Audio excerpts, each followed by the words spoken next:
সন্মুখত নিৰ্বাচন আৰু তাৰ মাজতে আহিছে হেঁপাহৰ ৰঙালী বিহু আৰু ৰঙালী বিহু সেই পাৰ্কখনত যি নিৰ্বাচনৰ প্ৰচাৰ কাৰ্যসূচী চলাই গৈছে প্ৰাৰ্থীসকলে। মই দেখুৱাইছো এয়া ফুলগুৰি অঞ্চলৰ এক দৃশ্য, ফুলগুৰি যি বিহু কৰ্মশালা, সেই বিহু কৰ্মশালাত বৰ্তমান আহি উপস্থিত হৈছে কংগ্ৰেছ দলৰ ৰহাৰ যিগৰাকী প্ৰাৰ্থী উৎপল বনিয়া। তেওঁ বৰ্তমান ইয়াতে আহি উপস্থিত হৈ নিৰ্বাচনী প্ৰচাৰ চলাইছে আৰু সকলোকে যি আগন্তুক ৰঙালী বিহু শুভেচ্ছা জ্ঞাপন কৰিছে। বিহু কৰ্মশালাত উপস্থিত হৈছে। মই দেখিছো ইয়াৰ পৰিৱেশ আৰু কথা পাতিব বিচাৰিম, যিহেতু সমাগত ৰঙালী বিহুৰ নিৰ্বাচন, যিহেতু আপুনি আজি নিৰ্বাচনৰ মাজতে প্ৰচাৰৰ মাজতে বিহু কৰ্মশালাত অংশগ্ৰহণ কৰিছে, ইয়াতো প্ৰচাৰ চলাইছে, কি ক'ব আচলতে? প্ৰত্যেক বছৰে আচলতে এইসকলে বিহু কৰ্মশালা পাতে আৰু ৰহাবাসীৰ ভিতৰতে আচলতে এই কৰ্মশালাই আচলতে নতুনত্ব এটা প্ৰদান কৰে। আমাৰ সাংস্কৃতিক ধৰ্মৰ ক্ষেত্ৰত যাতে আগুৱাই যাব পাৰে বা ল'ৰা ছোৱালী আমাৰ সকলোৱে যাতে বিহু নাচ কৰ্মশালা শিকিব পাৰে, ঢুলীয়াসকলে ঢোল বজাব পাৰে আৰু এটা সুন্দৰ এটা পৰিৱেশ আচলতে এই ফুলগুৰিবাসীয়ে দিয়ে। আৰু মই প্ৰত্যেক বছৰে এই ৰাইজৰ মাজত আহোঁ, ৰাইজৰ আশীষ বিচাৰোঁ। এইবাৰো আমি আহিছোঁ, সকলোৰে লগত একেলগে নাচিছো আৰু সকলোৰে লগত ফটো উঠিছো আৰু এটা সুন্দৰ এটা মাদকতা আচলতে বৰ সুন্দৰ এটা পৰিৱেশ হয়। আৰু যেতিয়া ৰাজনীতিত থকা যায় তাৰ পাছত এনেকুৱা এটা পৰিৱেশ আচলতে সতেজতা বৃদ্ধি কৰে। নিৰ্বাচনী প্ৰচাৰ নিশ্চয় সকলোতে আমি যিমান পাইছো চুবুৰীয়ে গৈছো, বুঠাই গৈছো আৰু সৰু আমি পদযাত্ৰা আমি আৰম্ভ কৰিছো। সকলোৱে কাষ চাপিবলৈ আমি চেষ্টা কৰিছো, যিমান পাৰিছো চেষ্টা কৰিছো আৰু ৰাইজৰ সকলোৰে আশীষ আমি নিৰ্মালী হিচাপে গ্ৰহণ কৰিছো। বিজেপি প্ৰাৰ্থীগৰাকীয়ে কৈছে আপুনি বঠা নোহোৱা নাও চলাই গৈছে, আপুনি আকাশত চাং পাতিছে, আপুনি সপোনত বিধায়ক হৈছে, আপুনি ফেচবুকৰ দুনিয়াখনতে বিধায়ক হ'ব। তেখেতক বহুত ধন্যবাদ জ্ঞাপন কৰিব। তেখেতে মোৰ কথা যে ইমানখিনি যে ভাবিছে আৰু তেখেতে যে এটা কল্পনা কৰিব পাৰিছে, সেইটো কাৰণে আচলতে ধন্যবাদ জ্ঞাপন কৰিছো। আৰু তেখেতে এওঁদেশৰ দলত আছিলে, কংগ্ৰেছ কৰিছে, বিজেপি কৰিছে আৰু কি দল কৰিছে মই বিশেষ নাজানো, কিন্তু সেইখিনি দলৰ কথা মই জানো। আৰু লগতে তেখেতে এজন চলনা মাৰি ল'ৰা মানুহ, যিজন মানুহে আচলতে আজি থাকিব কংগ্ৰেছত, কাইলৈ থাকিব বিজেপিত আৰু 5টা বছৰে যি ৰহা শশী মডেল নামাকৰণ দি সমগ্ৰ ৰহাবাসীক আচলতে বদনাম কৰিলে, ৰহাবাসীক কলংক কৰিলে। য'ত ফুলগুৰিৰ দৰে এখন ঠাই আমাৰ ৰহাত আছে, য'ত আমাৰ বীৰ জোঙাল বলুও আছে, সকলো ঐতিহাসিক সমলে আমি যিহেতু ভৰপূৰ।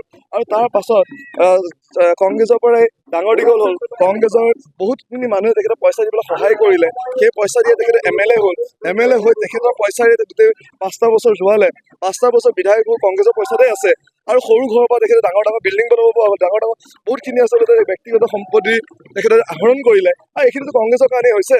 আৰু সেই কংগ্ৰেছতে থাকি পেলাই ডাঙৰ দীঘল হোৱা এজন বিধায়কে যেতিয়া কংগ্ৰেছৰ কথা কয়, তেতিয়াহ'লে আচলতে হাঁহিয়াতৰ পাত্ৰৰ কথা। আৰু তেখেতৰ আৰু এটা কথা আপোনালোকে নিজে গম পায় যে তেখেতে ভয় ভাবুক খাইছে, যি কাৰণে ভয় ভাবুক খোৱাৰ কাৰণে মোৰ মনোনয়ন পত্ৰ দাখিল কৰাৰ দিনাও তেখেতে কালে ফোন কৰিছে, মোৰ হাতত তথ্য আছে, মই নিজে আছো য'ত। আৰু এইবিলাকৰ পৰা এটা অনুমান কৰিব পাৰি তেখেতে ভয় ভাবে গৈ যিকোনো কথা ক'বলৈ আৰম্ভ কৰিছে। ধন্যবাদ জ্ঞাপন কৰিছো। আৰু আপোনালোকে সকলোৱে গম পায় মই সকলোতে চিৰবাসৰ কৰি আছো, সকলোতে কৈ আছো ৰহা মহাবিদ্যালয়ত বিজ্ঞান শাখাটো লাগিব। আৰু মই ধন্যবাদ স্পেচিয়েলি দিছো যে আমাৰ মুখ্যমন্ত্ৰী মহোদয় তেখেতে আমাৰ কথাটো শুনিলে, তেখেতে ৰহা মহাবিদ্যালয়ত আমাৰ বিজ্ঞান শাখাটো আনিম বুলি ক'লে আৰু সেইটো কাৰণে ধন্যবাদ। এইমছৰ কথাটো আহিলে, এইমছটো নিশ্চয় আমাৰ অনুৰোধে আমি কাৰণ 5টা বছৰ চিঞৰি আছো ৰহা মহাবিদ্যালয়ত আমাৰ বিজ্ঞান শাখাটো লাগিব, তেখেতসকলে নিদিলে। দ্বিতীয় কথাটো হৈছে যে ৰহা এইমছ দিয়া কথা আছিল, এইমছখন নিদিলে, এইমছখন ক'লে লৈ গ'ল, জালুকবাৰীলৈ লৈ গ'ল, নিজৰ ঘৰলৈ লৈ গ'ল, য'ত আমাৰ ৰহাবাসী বঞ্চিত কৰিলে। ৰহাবাসীয়ে অনুভৱ কৰে যে এই যিখিনি বঞ্চিত কৰিলে, যাৰ কাৰণে এজন মানুহ মৰি গ'ল, এজন মানুহ গুলি লাগিলে আৰু আমি চিঞৰি আছো যে ক্ষুদ্ৰ উদ্যোগ লাগে, বৃহত্তৰ উদ্যোগ লাগে, মজলীয়া উদ্যোগ লাগে। হাজাৰ বিঘা মাটি আমাৰ পৰি আছে, সেই মাটিখিনি আমাক কিবা কৰিব লাগে। আৰু নিজে অনুভৱ কৰিছে আপোনালোকে যে আমাৰ কথা আকৌ ৰাখিছে। ধন্যবাদ জ্ঞাপন কৰিছো মুখ্যমন্ত্ৰী মহোদয়, তেখেতে ছেমিকণ্ডাক্টৰ এটা ইউনিট আমাৰ তাত শুনিম বুলি কৈছে, মোৰ কথাতে ৰাখিছে, তেখেতে ধন্যবাদ জ্ঞাপন কৰিছো।